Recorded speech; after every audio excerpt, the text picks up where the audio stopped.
Assalamualaikum warahmatullahi wabarakatuh. Apa kabar pemirsa CNN Indonesia? Semoga Anda senantiasa sehat dan selalu berada dalam lindungan Allah Subhanahu wa taala. Alhamdulillahirabbil alamin. Senang sekali saya Meladia Rahma hari ini kembali hadir menjumpai Anda dalam program kesayangan kita semua, Gapai Kemuliaan. Seperti biasa, tidak sendiri, sudah hadir bersama saya di studio, ada gurunda kita semua, Kiai Haji Muhammad Faiz. Assalamualaikum Pak Kiai. Waalaikumsalam. Terima kasih sudah hadir.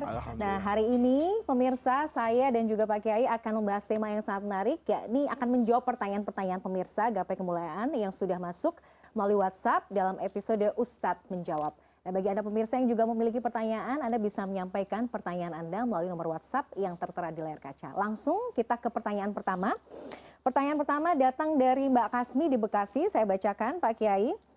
Pak Kiai, bagaimana pandangan Pak Kiai atau Ustadz tentang orang-orang yang masih berkutat dengan rajah, jimat, dan masih percaya adanya hari baik dan juga hari buruk? Pak Abdul, silakan. Jadi sebetulnya jimat, rajah, atau apapun yang tadi disebutkan, itu kan persoalannya adalah soal keyakinan. Ketika kita memiliki keyakinan bahwa di dunia ini ada kekuatan yang kekuatan itu bersekutu mampu mengalahkan kekuatan Allah, maka itu jatuhnya menjadi syirik. Karena kita selalu dalam akidah itu mengatakan la haula wala quwata illa billah. Segala daya upaya itu sejatinya hanya milik dan kembali kepada Allah Subhanahu wa taala. Ketika saya hidup, maka saya berkeyakinan yang menghidupkan saya itu adalah Allah. Ketika saya kemudian sakit, melakukan segala bentuk daya upaya ikhtiar lahiriah, pergi ke dokter, berobat, meminum obat, menjalani tindakan yang diminta oleh dokter, maka itu saya hanya melakukan aktivitas yang disebut dengan sunnatullah, hukum sebab dan akibat. Tetapi sejatinya saya harus ingat bahwa yang menyembuhkan saya itu bukan dokter, yang membuat saya sehat itu bukan obat, tapi di sana ada Allah Subhanahu wa taala. Itu berlaku juga sama. Ketika saya sholat, saya itu tidak boleh kemudian berbangga-bangga. Tetapi saya harus meyakini bahwa Allah lah yang memberi izin kepada saya untuk sholat.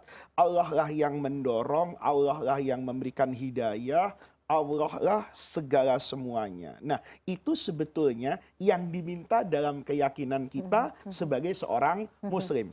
Nah, ketika kemudian di sana ada benda-benda seperti yang disebutkan tadi dalam pengertian jimat.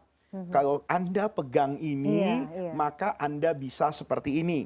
Kalau Anda membeli ini, maka nanti usaha Anda menjadi maju. Kita sering kan? Kadang-kadang melihat ada orang, wah itu kok usahanya maju sekali ya. Maka kemudian dikait-kaitkan tuh.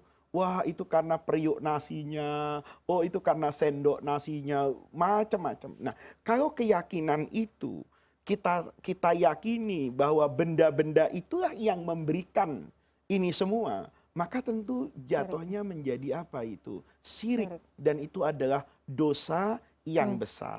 Tetapi kalau kemudian jimat atau benda-benda tadi ya diyakini itu sesuai dengan syariat Allah, itu bagian dari apa yang datang dari Allah, kemudian kita yakini itu bagian dari tawassul kita.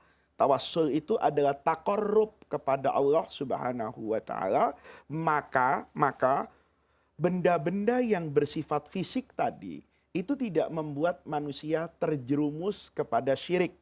Misalnya, saya hidup di satu tempat, rumah saya di pojokan desa sendirian, di pojokan. Kemudian sebagai manusia kan ada rasa gentar yang manusiawi. Konon kabarnya ada makhluk ini, ada begini, ada cerita itu, pengalaman si fulan, membuat hati saya gentar sebagai manusia. Maka kemudian misalnya saya tuliskan surah Al-Fatihah di atas kertas. Kemudian kertasnya saya tempel di pintu atau di jendela. Ketika menempel, saya mengatakan a'udzubillahi minasyaitonirrajim. Ya Allah, saya berlindung dari godaan setan, saya berlindung, saya baca semua doa, kemudian saya tempelkan, ya Allah, saya bermohon dengan surah Al-Fatihah yang saya tulis dengan tangan dan saya ikatkan di pintu rumah saya.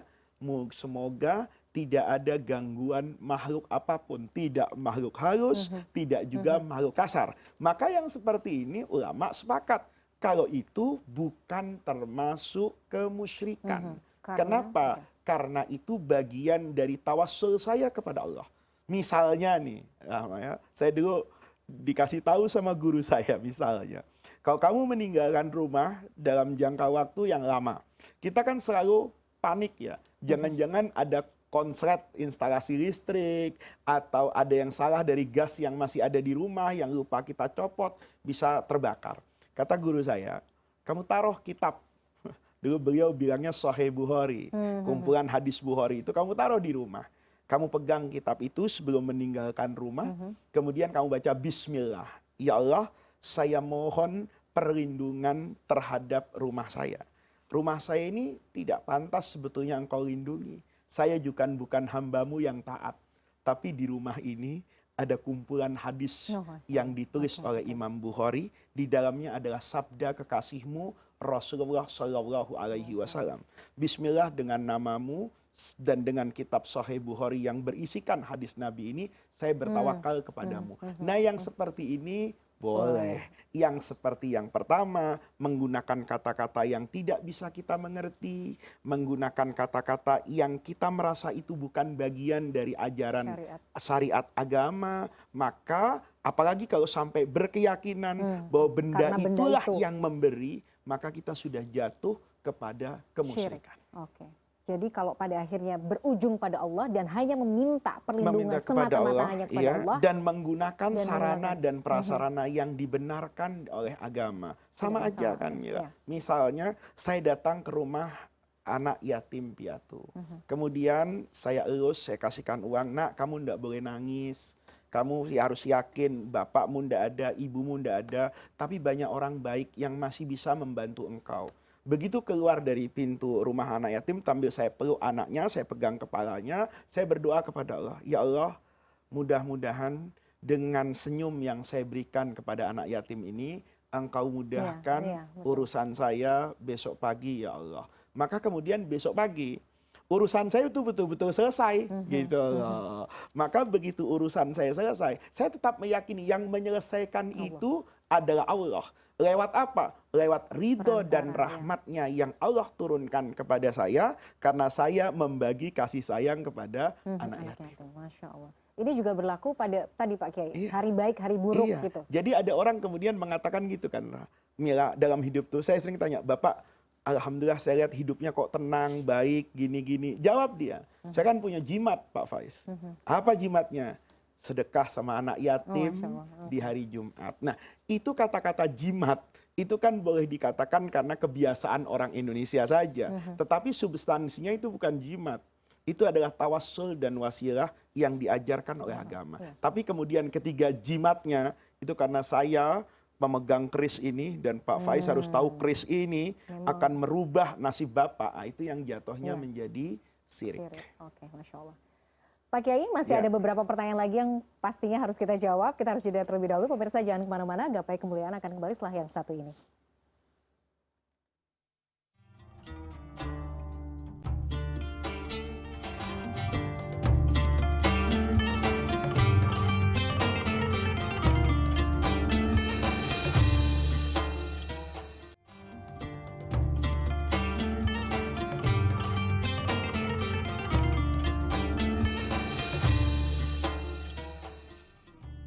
Pemirsa, terima kasih Anda masih menyaksikan Gapai Kemuliaan dalam episode Ustadz Menjawab. Pak Kiai, tapi saya masih penasaran dengan tadi pertanyaan sebelumnya.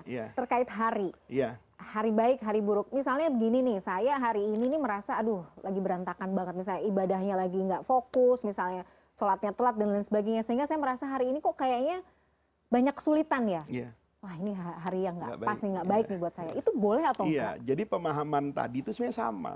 Hari baik dan hari tidak baik. Sebetulnya kan kita harus meyakini, kita ini sering menyebut hari baik kalau kita sedang bernasib baik kan. Kita mengatakan ini hari buruk kalau kita sedang bernasib buruk. Kemudian kita meyakini keburukan itu dari kekuatan hari. Itu kan sama Ya, ya. dengan kita menyandarkan kekuatan tadi itu kepada benda. Kekuatan mampu mendatangkan Oke, kebaikan oke. dan mendatangkan keburukan pada benda. Maka ketika kita dalam agama itu diajarkan semua hari itu adalah hari yang baik. Baik. Oke. Tetapi kemudian ada misalnya orang yang tidak mau melakukan sesuatu karena dikatakan itu hari tidak baik. Keyakinan ini bisa salah, bisa juga benar. Misalnya ya, dia sehari ini amal ibadahnya turun seturun-turunnya. Kewajibannya lalai, ya kan? Kemudian ada orang datang meminta pertolongan, dia mampu membantu, dia tidak bantu. Itu terjadi di pagi hari misalnya, subuhnya lewat, ya kan? Kemudian sedekah paginya Hilang, hilang, aduh. zikirnya hilang sampai siang. Dia melakukan aktivitas kan. Kemudian aktivitas tadi gagal total. Orang sering bilang ini bukan hari yang baik buat saya. Kalau dia meyakini bahwa hari itulah yang mendatangkan kesialan buat dia, itu menjadi salah. Ya. Tapi ketika dia katakan ini adalah hari yang tidak baik karena saya jauh dari petunjuk Allah. Yang mendatangkan ketidakbaikan itu adalah Allah. Kenapa Allah tidak mensukseskan saya hari ini? Bukan karena Allah tidak sayang kepada saya, tapi justru Allah sayang kepada saya, mengingatkan saya, kamu sukses itu bukan karena kekuatan lahiriahmu, tapi kedekatanmu kepada Allah. Nah, ketika dia katakan hari ini adalah hari yang tidak baik, itu tidak menjadi persoalan karena dia kaitkan semua itu dengan Allah Subhanahu wa taala. Sama dengan hari yang baik ketika dia melakukan ibadah yang baik, kemudian soleh secara sosial, hubungan antara manusia dia bangun dengan kebaikan di pagi hari, tahu-tahu sukses dia hari ini. Dia mengatakan hari ini adalah hari yang baik. Ditanya, kenapa hari ini hari yang baik?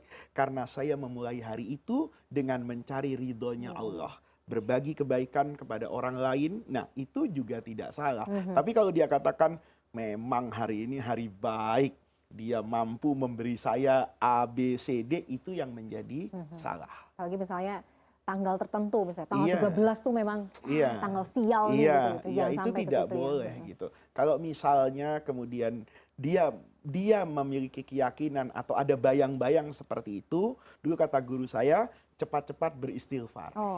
Ya, karena itu adalah sesuatu yang dilarang. Sama kan dengan kita pernah membahas juga tentang perbintangan. Jadi kadang-kadang orang baca di majalah ramalan bintangnya sedang buruk, kemudian dia tidak berani melakukan aktivitas. Kenapa kok nggak begitu?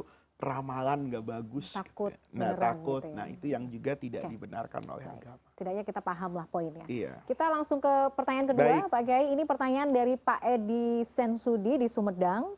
Pertanyaan seperti ini. Ada hadis yang menyebutkan orang muslim dilarang meninggikan kuburan apalagi menemboknya atau istilah sekarang mungkin membangun ya Pak Kiai. Betul. Jika ahli waris kemudian sudah meninggikan makam keluarganya, bagaimana lantas hukumnya? Iya. Silahkan. Jadi hadis ini benar. Naha an-nabiyyu sallallahu alaihi wasallam an tajsisil kubur wa ayyubna alaihi. Itu hadisnya ada. Tetapi cara memahami agama ini juga perlu. Misalnya begini. Saya dulu menyaksikan seorang alim besar di Mesir, Syekh Muhammad Mutawalli Asy-Sya'rawi. Dalam satu majelisnya beliau ditanya sama jamaahnya, "Guru, apa hukumnya meninggikan kuburan dan membangun kuburan?" Jawaban beliau itu sederhana. Kata beliau, di Mesir itu ada komplek kuburan berhektar-hektar, luas sekali. Namanya Qorofah. Orang yang pernah ke Kairo itu pasti tahu. Qorofah itu adalah area pekuburan. Luas, menyatu dengan penduduk. Di dekat situlah ada universitas yang paling terkenal namanya Al-Azhar. Kata beliau, Al-Azhar itu ada 1000 tahun ke sekarang. Dan di sana ada orang yang membangun dan meninggikan kuburan. Di Al-Azhar itu banyak sekali orang alim. Kalau memang itu salah, mengapa didiamkan? Itu satu. Di Indonesia itu banyak juga orang alim. Dan semua kuburan di Indonesia itu juga ditinggikan kan. Nah, oleh karena itu, saya ingin menjawab pertanyaan ini dengan beberapa poin. Yang pertama, hadis yang disebutkan tadi itu benar, itu hadis yang sahih. tapi ulama memahaminya dengan pemahaman yang luas. Yang pertama, kalau kuburan itu dibangun, ya dikasih bangunan seperti ditinggikan, itu di tanah wakaf, yang itu merupakan kuburan umum, maka itu dilarang dalam agama. Bukan soal meninggikannya, tetapi karena nanti akan memakan tempat, sehingga kuburan itu menjadi sempit. Kan bisa jadi kayak kisaran kuburan kan ada yang sudah jadi dengan nisannya Iya. itu ukurannya kadang-kadang setengah meter. Kalau itu diletakkan di atas kuburan orang, maka orang lain itu kan menjadi sempit lahannya. Maka kalau itu ada di tanah yang menjadi kuburan umum, terbuka oleh untuk semua orang, maka ulama di situ sepakat hukumnya tidak boleh. Nah, tetapi kemudian kalau meninggikan ini dalam konteks memberikan perbedaan dengan kuburan lain, supaya nanti kalau orang berziarah kubur Tahu ya. itu tahu, oh ini loh kuburan kakek saya, ini kuburan paman saya, ya itu banyak ulama mengatakan hukumnya boleh. Jadi sebagai penanda. Penanda. Oke, kemudian yang ketiga, ya ini yang menjadi tradisi di banyak negara Muslim, bukan cuma di Indonesia. Kalau kuburannya ulama atau pejuang besar, kayak di Syria misalnya, siapa yang tidak kenal dengan pahlawan yang bernama Salahuddin Al-Ayyubi? Itu kuburannya tinggi, tinggi sekali untuk ukuran kuburan gitu loh. Nah, makamnya Imam Asy-Syafi'i, makam Rasulullah di Madinah itu sendiri, itu semuanya ditinggikan. Nah, ditinggikannya ini untuk apa? Banyak fungsinya kan. Kalau kuburan orang lain ditinggikan di semen misalnya, di tempat yang basah, buka terjadi misalnya longsor. Atau kemudian ada binatang buas yang kadang-kadang kakinya itu, kayak kucing itu, bisa membuka dan mengeruk tanah. Sehingga nanti jasadnya terlihat. Maka ulama sepakat boleh dibuat bangunan, dibuat semen yang menutup itu semua. Atau kuburan ulama. Nah, tentu di sini kacamatanya berbeda nih. Ada orang yang mengatakan nggak boleh, haram itu hukumnya. Tapi ada orang yang mengatakan boleh. Untuk apa? Untuk memudahkan orang yang berziarah kepada makamnya orang alim untuk bertawassul. Ini sebenarnya panjang Mila kalau kita bahas. Ini terkait dengan tawassul kepada orang meninggal itu boleh atau boleh tidak. atau tidak. Nah, Gitu loh. Buat orang yang mengatakan bertawassul dengan orang yang meninggal itu boleh. Karena tawassul itu kan sebetulnya takorrub kepada Allah. Nggak ada kait mengaitnya antara hidup dan matinya orang yang dijadikan wasilah. Gini loh.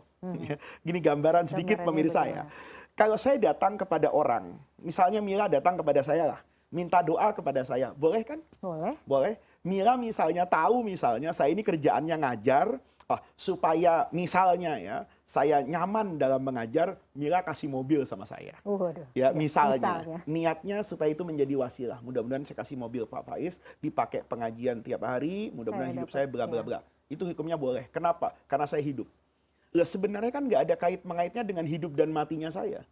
Tapi keyakinan Mila bahwa yang membuat Mila nanti sejahtera itu Allah.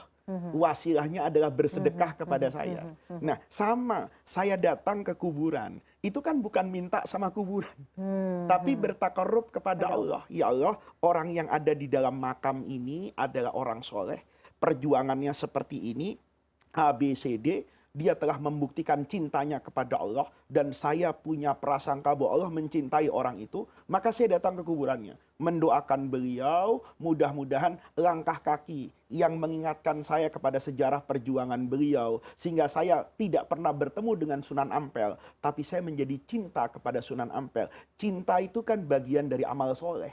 Mencintai orang soleh itu bagian dari amal soleh. Maka mudah-mudahan besok karir saya di CNN naik misalnya Mila. Itu kan tawassul. Nah, ketika ini dibolehkan oleh mayoritas ulama ahli sunnah wal jamaah, maka sarananya kan diantaranya adalah makam. Dibuatlah makam-makam itu menjadi nyaman. Nah, ini yang perlu dipahami oleh kita semua, larangan terkait meninggikan, membangun makam di masa lalu. Itu karena di masa itu banyak orang yang masih punya kepercayaan menyembah, makhluk-makhluk ciptaan Allah. Jangan sampai mereka berpindah dari menyembah berhala menjadi menyembah kuburan. Tetapi ketika iman kita sudah benar dan Tauhidnya sudah kokoh. tauhid kokoh bahwa itu semua Allah, bahwa kuburan ini loh, jangan lupa loh, kuburan itu juga jadi sarana pengingat kematian. Betul. Ketika saya duduk di satu makam di mana banyak orang mendoakan orang itu, maka saya akan bercita-cita, kalau saya meninggal saya bisa diginikan orang enggak? Untuk apa kesuksesan saya di dunia? Ketika saya meninggal saya tidak mendapatkan apa yang saya lihat di makam-makam para wali itu. Nah, yang seperti itu Mila, itu ulama ahli sunnah dalam tradisi Ahswaja itu dibolehkan. Karena niatannya bukan untuk mempersempit ruang gerak orang lain, bukan untuk at-tafahur. At-tafahur itu bangga-banggaan dan menyia-nyiakan harta. Jadi kalau kuburannya dibangun dari emas 24 karat. Dengan bangunan yang kokoh, megah, tinggi. Bangunan yang kokoh dan megah. Ada batu permata di situ. Itu bermegah-megahan yang dilarang oleh agama. Logikanya sama. Ka'bah itu dulu ndak ada bajunya. Sayyidina Umar itu awal-awal jadi khalifah itu ditanya, kenapa kok nggak dikasih kain Ka'bah itu? Kata Sayyidina Umar, fuqara'ul muslimina aula. Orang miskin di antara orang Islam itu lebih utama saya kasih pakaian daripada Ka'bah. Tetapi setelah semua orang rata-rata sudah berpakaian, bagian dari menjaga kehormatan Ka'bah itu diletakkanlah yang namanya kain hitam. Hari ini mungkin harganya mahal sekali, tapi mahal di situ bukan bergambar-gambaran kan, untuk mendorong kehusuan orang sholat dan orang tawaf di sana. Jadi ketika makam itu kemudian dibangun, ditinggikan dalam kondisi yang wajar, mengingatkan ini adalah kuburan si fulan, diziarahi, didoakan, maka saya akan mengatakan, ayo lakukan seperti apa yang dia lakukan. Tanam seperti apa yang dia tanam. Kelak kalau saya meninggal, apa tidak ada kebahagiaan yang melebihi ketika kuburan saya 24 jam itu diziarahi dan didoakan orang. Nah, inilah cara memahami bagaimana meninggikan dan tidak meninggikan kuburan. Tadi ada pertanyaan bagaimana kalau ahli waris? Itu bergantung kan. Kalau kemudian misalnya itu dilakukan di tanah pribadi. Kan banyak tuh orang yang mengubur dirinya di tanah pribadi itu boleh saja loh. Selama, jadi konsep ngubur ini gini Mila. Bagus mana? Dikubur di kuburan pribadi apa di kuburan kaum muslimin bersama-sama orang lain? Ya bergantung. Kalau dia meyakini bahwa kuburannya ramai, kayak banyak kiai di pesantren, itu bikin kuburannya di dalam pesantren. Terpisah dengan kuburan masyarakat. Kenapa? Karena santrinya berziarah. Maka boleh. Kalau tadi dilakukan itu oleh ahli waris untuk memudahkan orang berziarah, anak cucunya, lebaran, kumpul depan makam, cerita ini loh kakek. Kakekmu tuh orang yang kayak begini, di kampung nih terkenal seperti ini. Jangan kamu rusak darah turunan kakekmu. Kita ngelihat lagi nanti. Saya sering begitu. Di kuburan kakek ketemu sama orang. Dia bukan keluarga saya kan. Saya tanya, loh bapak siapa kok ziarah ke kakek? Dia cerita, loh kakeknya bapak ini dulu begini. Lah itu kan menjadi sesuatu yang baik. Jadi konsep meninggikan atau tidak meninggikan itu terkait dengan di mana dia dimakamkan. Tanah umum, wakaf, atau tanah pribadi. Kemudian tujuannya apa? Kalau bukan untuk berbangga-bangga, tidak dilakukan dengan sesuatu yang dianggap berlebih-lebihan. Kayak hari ini misalnya sekedar semen, dikasih keramik, misalnya, ya dikasih keramik, ya itu kan tidak menunjukkan sesuatu yang berlebih-lebihan. Saya juga tidak bercita-cita dan tidak pernah ingin mewarisi kuburan dari emas 24 karat, kan gitu kan. Tetapi ketika itu dikasih keramik, dikasih nama, kalau itu tanah pribadi, kemudian keramiknya lebih lebar sedikit, ketika orang berziarah tidak takut bajunya kotor, duduk di situ, ya, atau misalnya dibangunkan, ini juga penting ya. Yang dilarang oleh Nabi dan dilaknat itu la'anallahul yahud wan nasara, itu orang Yahudi itu dilaknat sama Allah dulu kata Nabi karena ittakhadhu qubur anbiya'ihim masajida, menjadikan kuburan mereka itu sebagai masjid. Itu harus kita pahami secara benar. Non muslim itu tempat ibadahnya bukan masjid. Masjid itu untuk orang Islam. Maka masjid yang ada di dalam hadis itu, kata guru saya di Mesir dulu, itu artinya masjid secara bahasa. Apa masjid itu? Tempat sujud. Karena dulu orang itu bersujud kepada kuburan Nabi, tidak sujud kepada Allah. Bukan membangun masjid dekat kuburan. Makam Nabi itu ada di dalam masjid. Gitu loh. Saya ada masjid pinggir, di sini ada kuburan itu kan bermanfaat. Jadi justru bersujudnya pada kuburan itu tadi Itu ya Pak Kiai? dilarang, Itu karena berarti kan dilarang, nyembah ya. kuburan. Tapi kalau ada kuburan, ada masjidnya, Patut apa yang dilakukan salah di konteksnya. sana? Bahkan boleh jadi orang berdoa menjadi lebih mudah. Kuburan tadi boleh jadi berpahala. Gara-gara apa? Setiap orang sholat berjamaah ke masjid kan ngelihat kuburan itu. Mengingat Ingat dia kematian. nanti betul. kematian. Masya Allah. Jadi Baik, nggak baik. sesederhana yang dibayangkan orang terus kuburan ada masjidnya itu menjadi dilarang di dalam agama. Itu nanti kapan-kapan mungkin kita Kita ada bahas ya. pembahasan tersendiri tapi menjawab yang seperti tadi. Baik, Pak Kiai, ini kita harus jeda dulu. Masih Baik. ada satu pertanyaan. Pemirsa jangan kemana-mana.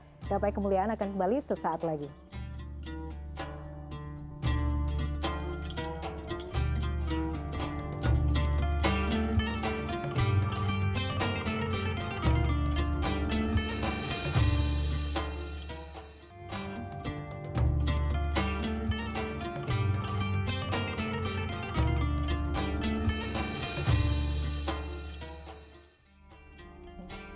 Terima kasih pemirsa, Anda masih menyaksikan Gapai Kemuliaan dalam episode Ustadz Menjawab. Pak Kiai, ini kita masuk ke pertanyaan terakhir.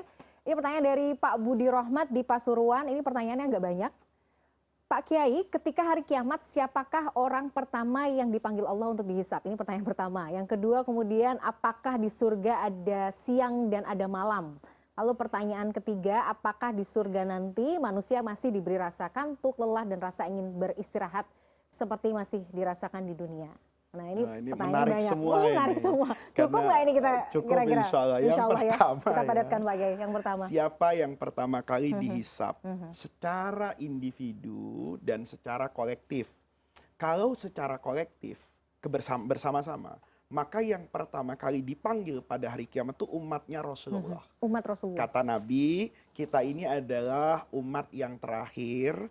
Terakhir dalam artian hidupnya di dunia, karena Nabi itu adalah Nabi yang terakhir. Tetapi nanti umatnya itu menjadi umat yang pertama untuk bertemu dengan Allah, mempertanggungjawabkan semua amal ibadahnya. Jadi bisa dipastikan bahwa yang dihisap pertama kali itu adalah umat Islam. Baik sebagai kehormatan, karena nanti akan disaksikan oleh semua nabi dan rasul. Padahal mereka belakangan. Tapi Nabi Adam ngelihat kan. Ya Nabi Ibrahim juga ngelihat. Nanti kalau umatnya Rasulullah sudah masuk bersama Rasulullah, kan sudah tidak dilihat lagi oleh beberapa Nabi Muhammad misalnya. Itu hanya menjadi urusannya Nabi Musa, hanya menjadi urusannya Nabi Isa, dan begitu seterusnya. Itu kalau secara kolektif. Adapun secara individu tidak bisa dipastikan siapa namanya, ya. Jadi yang pertama kali dimintakan pertanggungjawaban itu namanya siapa, itu saya belum pernah dapatkan riwayat dalam ketika saya belajar hadis. Tetapi kalau sifatnya iya, kalau sifatnya adalah dimulai sebenarnya, ya karena kan gini. Karena ada orang-orang baik yang nanti mudah-mudahan kita termasuk di sana, itu masuk ke dalam surga tanpa adanya hisab. Berarti sebelum hisab ini dimulai, itu kelompok-kelompok itu sudah masuk ke dalam surga. Itu termasuk bersama Rasulullah, bersama para nabi, bersama para rasul, semua orang-orang baik masuk semua itu. Nah, yang dihisab yang pertama kali itu, kalau saya baca di dalam hadis, itu justru orang-orang yang melakukan tindakan yang zahirnya baik, tetapi batinnya tidak baik. Maka yang pertama kali dipanggil itu untuk bertemu dengan hisab itu adalah orang yang secara lahiriah matinya itu mati syahid. Secara lahiriah ya? Bela agama Allah, mati di medan perang, secara syahid nih. Tetapi dia tidak baik sebenarnya. Maka kata Allah di sana, apa yang kamu lakukan untuk bertemu dengan saya? Ya Allah tahu kan, ini kan pelajaran buat kita. Maka orang tadi menjawab, saya korbankan nyawa saya ya Allah untuk membela agamamu. Kata Allah, kadzabta. Kamu dusta. Kamu tidak berjuang untuk saya. Tapi kamu berjuang supaya kamu dikatakan seorang yang pemberani. Maka orang tadi nanti masuk ke dalam api neraka. Orang yang kedua juga begitu. Orang yang kedua dikatakan, apa yang kamu bawa dan yang bisa kamu andalkan untuk bertemu dengan saya. Dia bercerita tentang ilmu. Dia bercerita tentang orang seperti saya, na'udzubillah.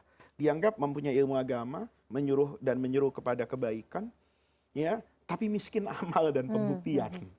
Teorinya luar biasa nih, tapi implementasinya nol. Kata Allah enggak. kamu bukan ilmuwan yang sejati karena kamu tidak pernah mengerjakan apa yang kamu ketahui, tapi kamu lakukan itu di mana-mana supaya kamu terkenal sebagai orang alim. Masa masuk neraka juga. Yang ketiga itu orang kaya, yang sedekahnya luar biasa. Apa yang kamu bawa untuk menggapai ridhoku? Ya Allah, saya infakkan semua harta saya untuk ridhomu. Kata Allah, kadzabta, kamu dusta kok.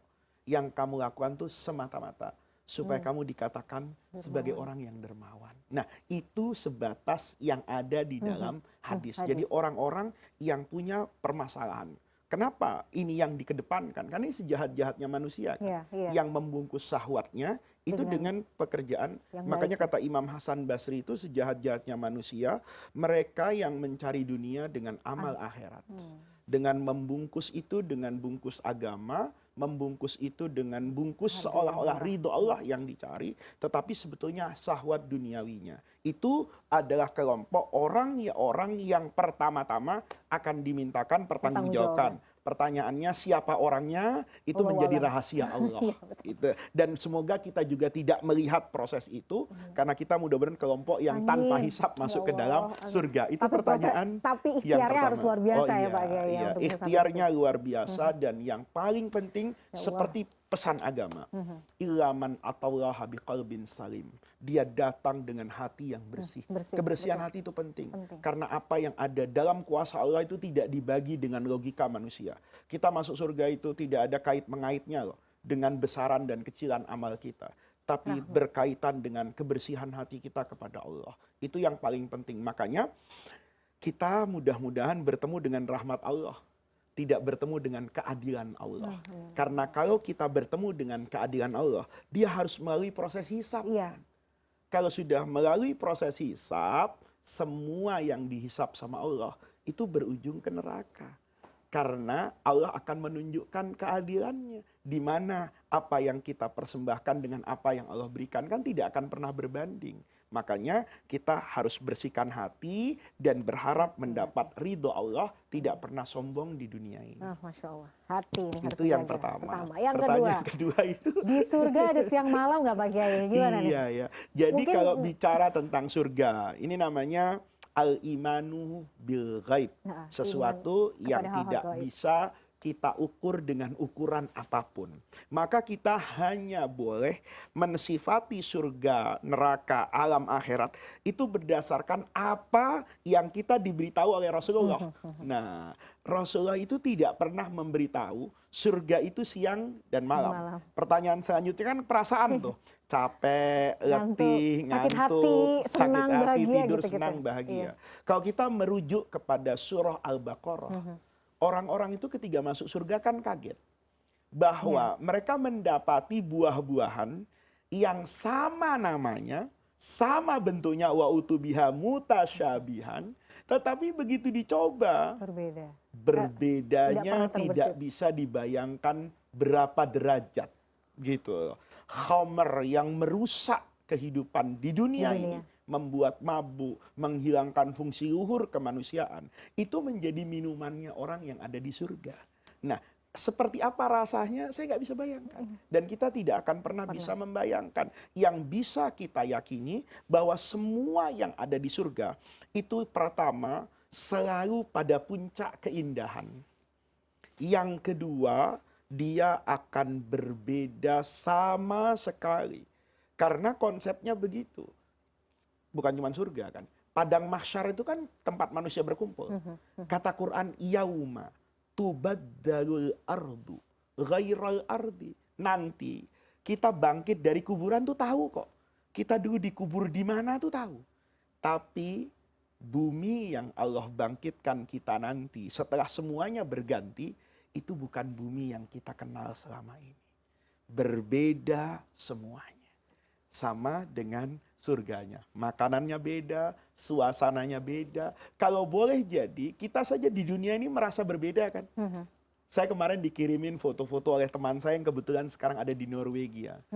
Ketika dia bertanya tentang hukum puasa, karena boleh jadi malamnya itu kan tidak tertutup penuh mataharinya. Dia tetap kelihatan terang. Saya katakan, kamu ini jam berapa? Jam 11 malam. Tapi terang. Sebaliknya teman saya yang hidup ada di kutub yang bagian selatan bumi, atau di sana di musim yang dingin. Siang-siang tapi terasanya gelap. Kamu di mana ini? Jam 9 pagi.